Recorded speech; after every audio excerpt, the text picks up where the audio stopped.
O, diba? Abot na abot ko. Mababa lang kasi. Yan, kukunin natin yan.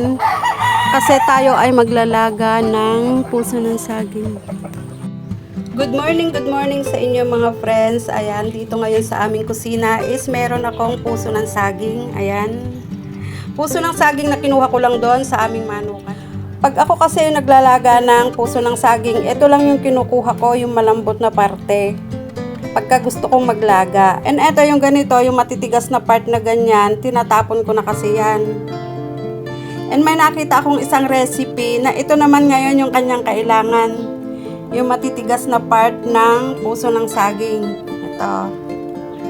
Bukan natin kung kaya din natin gawin yung napanood kong recipe. Ayan. Tatanggalin ko lang yung matitigas na stick dyan sa dulo niya. Ayan, dito tanggalin lang natin yung matigas na part niyang ganyan. Tanggalan lang natin siyang lahat. Ito lang naman yung mahirap na gawin dito. Yung magtanggal. Kasi ito nga naman, hindi talaga ito po pwedeng isama. Tanggalin natin lahat. At eto na siya ngayon. Tapos ko na siyang tanggalan ng matitigas na part sa gitna. Ayan. Gagawin naman natin dito. Gamit lang ako ng maliit na kutsilyo. Hati-hatiin ko lang siya ng tigalawa.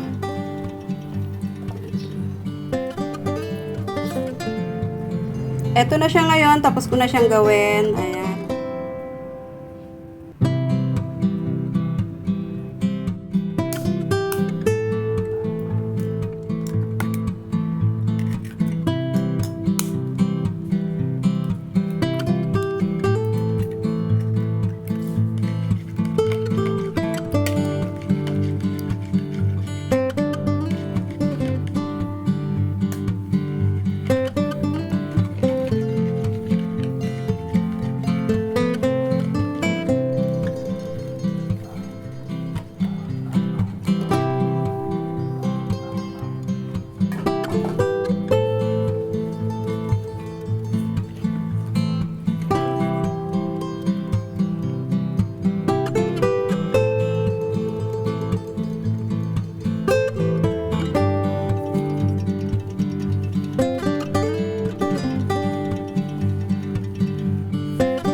I-transfer ko lang siya dito para madali ko siyang kunin mamaya.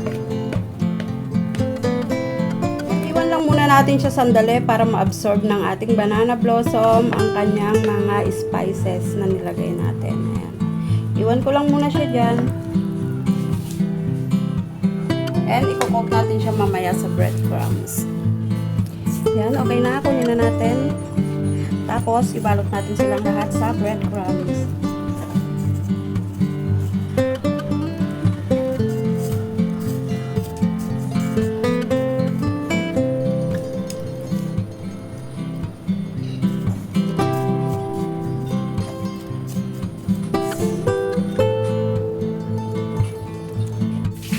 Ayan, ayan ang lahat. Na-coat na natin ang ating banana blossom. Ngayon, magpainit na tayo ng mantika sa ating kawali at iprito na natin ang ating ginawa.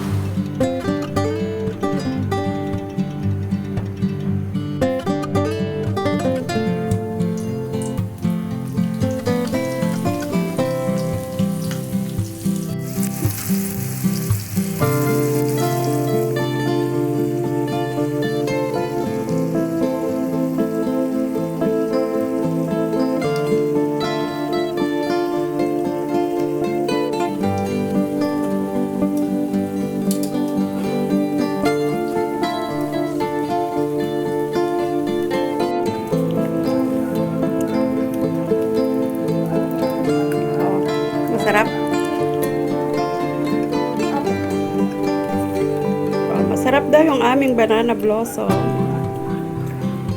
And eto na nga, tapos na yung aking pinagbisihan and tinatawanan nila ako kasi sabi ko, ang hirap-hirap naman palang iprito ng isa-isa. Diyos mio Marimar. Ayan. And sabi ko nga, nainip ako magprito kaya ginawa ko na lang siyang patis. O, diba?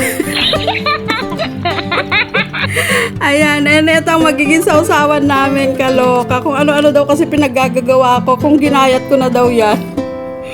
Ayan, paghaluin ko lang itong mayonnaise at saka itong banana ketchup. Ayan, at yan yung magiging sausawan namin kasi yung baby girl ko naghintay. Tagal-tagal ko daw magprito. Eh, sabi ko talaga matagal kasi ang liit-liit nga, o, diba?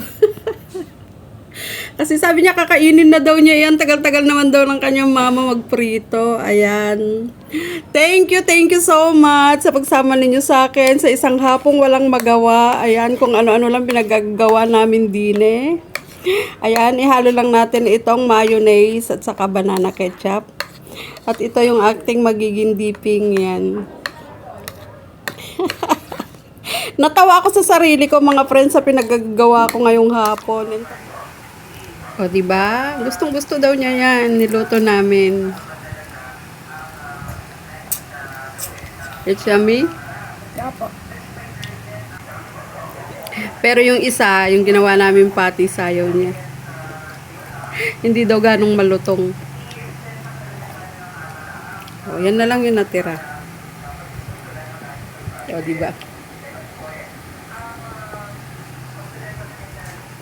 O, magbabay ka na. Thank you so much sa pagsama ninyo sa amin, sa aming pagluluto dito sa aming kusina. Ayan, it's me again, Juliet. O, ano sa sunod? It's me again, Juliet JRS Ramos. Mwah! Thank you so much sa everyone. God bless us all. And siya dyan kumakain. Ako naman dito is nagkakape. Ayan. Walang kwan. Ay, masarap yan. First try ko yan. O, subukan mo kung ano yan. Sabunganay.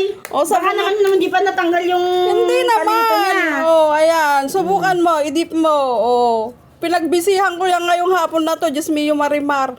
Sabi ni Vinci, ang tagal-tagal mo naman kasi yung ginagawa mo. O, di ba? Masarap ba? Sabi niya, mas masarap kung may ketchup. Sabi ni Vinci, ah. O, di ba? Ayan pa yung isang naghihintay, oh. I-video. Sige, tikman mo na. Magtiki man na kami din eh. Okay man. Ano, live ba yan? Hindi, Alay na. naka-video nga. Burong na. Ang kusain. Napakasimpleng puso lang ng saging, pinaghirapan kong lutuin. May napanood kasi akong ganito. O, diba? Abahingin mo. Kamuti nga. Sige, kuha ka na doon. Hindi na kita ibibideo sa likod.